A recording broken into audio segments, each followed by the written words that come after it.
Subscribe to our channel and press the bell icon to never miss an update. I remember reaching late for and this was the paper cat at that time. I think it was the last year that there was paper cat. I reached late. I reached like 5 minutes late or something, and they didn't let me in. And I had reached that point where I was like, okay, if you don't want to let me in, I'm going back. And then they were like, okay, fine, just come in and just sit down. What's wrong with you?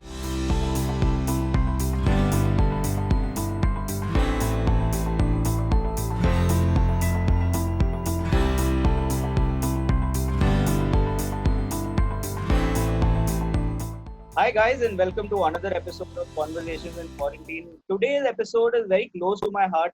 It gives me a lot of pleasure to welcome Praveen to Conversations in Quarantine. Thank you so much for doing this with us.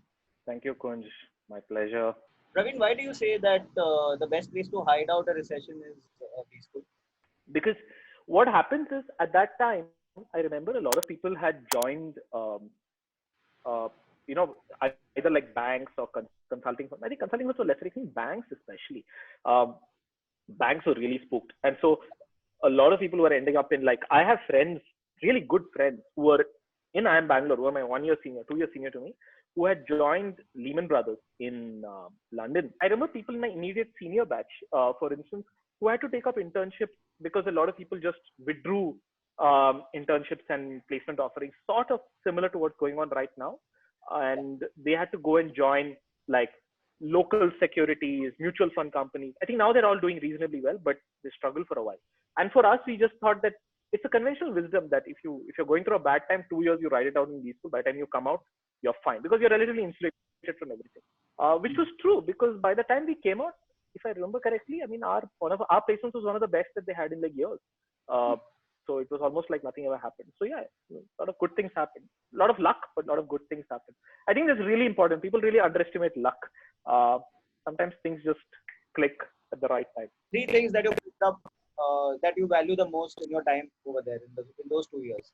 So I had like what 4 years of work experience, and I think generally the median is around 2 years, give or take. So that helped because what ended up happening is that you get a little amount of certain amount of perspective about what is really important and what's not.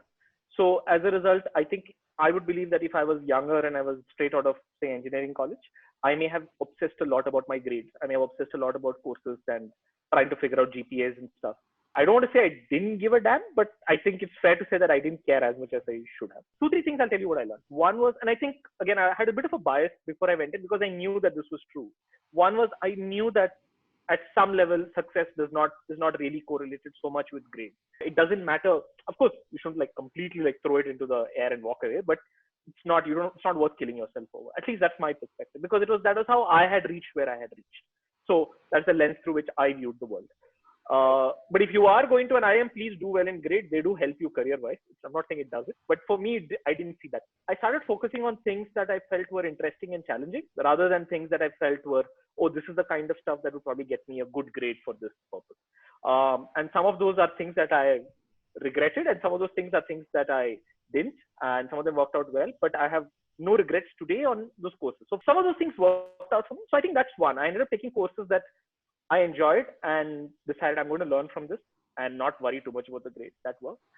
Two, I also knew from my experience in undergrad that being connected with your friends matters a lot. Having a good set of friends whom you can really trust and rely upon. Being generally, I don't want to use the word networking because that's a little too.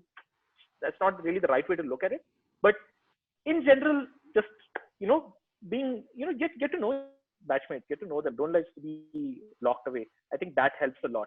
So I think the third thing, which I wouldn't say that this is something that I was completely free of, but I tried. And I know batchmates who really struggled with this, especially people who are slightly younger, is that once you enter an IIM, I mean, it's probably true for B schools, but I think in IIM it generally is a little higher. It tends to become a bubble very quickly. Like in what generally tends to happen is that you start to associate a lot of your self-worth with what happens to you inside that campus.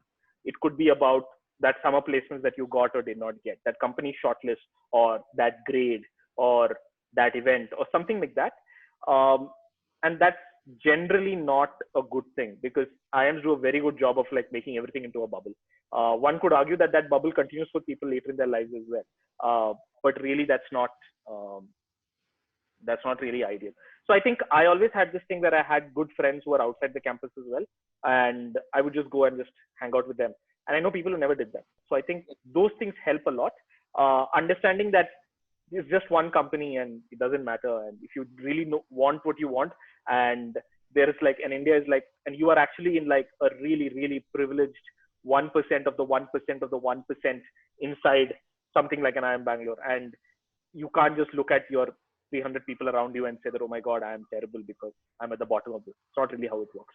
Can you take us through that journey, your journey into IIM Bangalore and discovering product management for the first time? What happened was, I think just when I finished this entire economic times stint at that time, around the same time, I also wrote the CAT and I got an admit into IIM Kozhikode at that time. And I just basically like went for the interview and I was like, okay. And somehow I had this slight, this thing inside me where, you know what, I think I think I can do better. And it was like a really young, foolish and probably egoistic thing to say at that time. Today, if you give me a chance, I would probably take it very quietly and go. But at that time, I was a little bit of bravado and I said, no, I'm not taking it. At that point in time, you see your friends going and people you know going into ABC and say, this person, I can do better than this person. What nonsense. I'm going to wait. So I did stuff like that. I did write it a couple of times after that. I did really badly. So it became one of these annual rituals for me where it would be like every year it would be like Diwali, CAT, Christmas. So it was this thing that I would keep preparing and going, and it never really worked. Sometimes when you just give up and abandon all fear, that's when things just work out for you. And that's what happened for me, because I think that's also when ISB started becoming a viable option. Of course, ISB was around until then, but I think it's only around 2008, 2009 that people started looking at it and saying, okay, you know what, I think the placement of this is like comparable with that of the top IIMs. And so I wrote ISB, and the thing was, ISB was not a CAT kind of an exam, so I was obviously more confident because I said, listen, you just put me in front of an interview panel, I can keep talking like this and I'll probably get the job. And that happened. And so I got the admit to ISB. And I also wrote the CAT that year. I think I wrote the CAT after I had got ISB, because ISB, I was in the first phase. So by then, I think by the time I was writing the CAT, I think the results were out and I was already in, or I was very confident I would be in, or one of those things. I remember reaching late and this was the paper CAT at that time. I think it was the last year that there was paper CAT. So 2009. I remember that so I went there. I reached late. I reached like 5 minutes late or something, and they didn't let me in. And I had reached that point where I was like, okay, if you don't want to let me in, I'm going back. And then they were like, okay, fine, just come in and just sit down. What's wrong with you? So I sat down and so I got the paper, and I don't think I had prepared properly, but I had prepared for like in the years before, but I don't think that year I had done much preparation.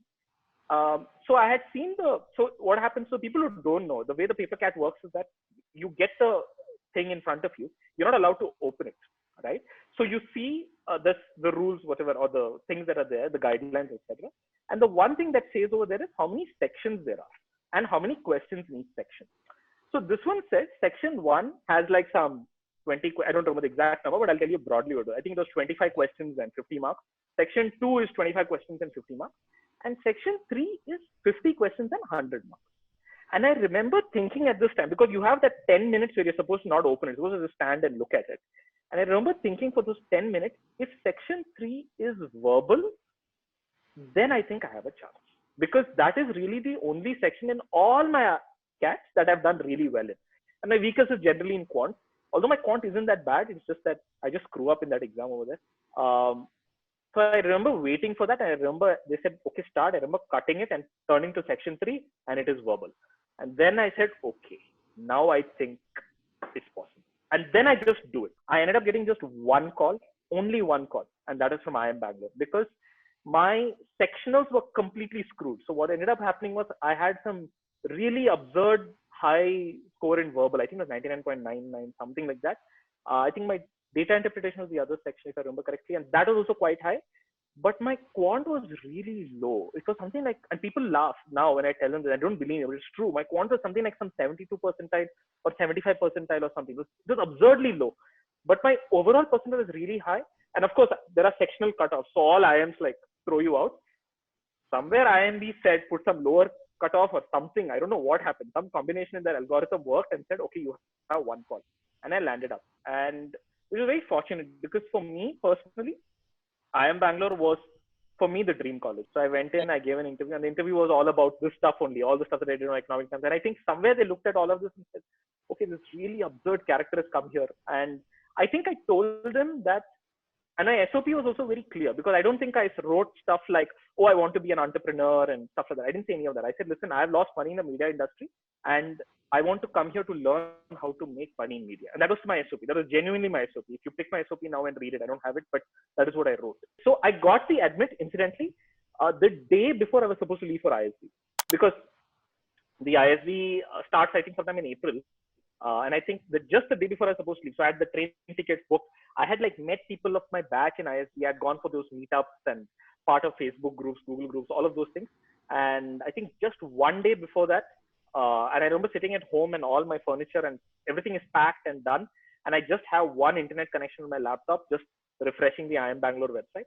And it turns out that I got it.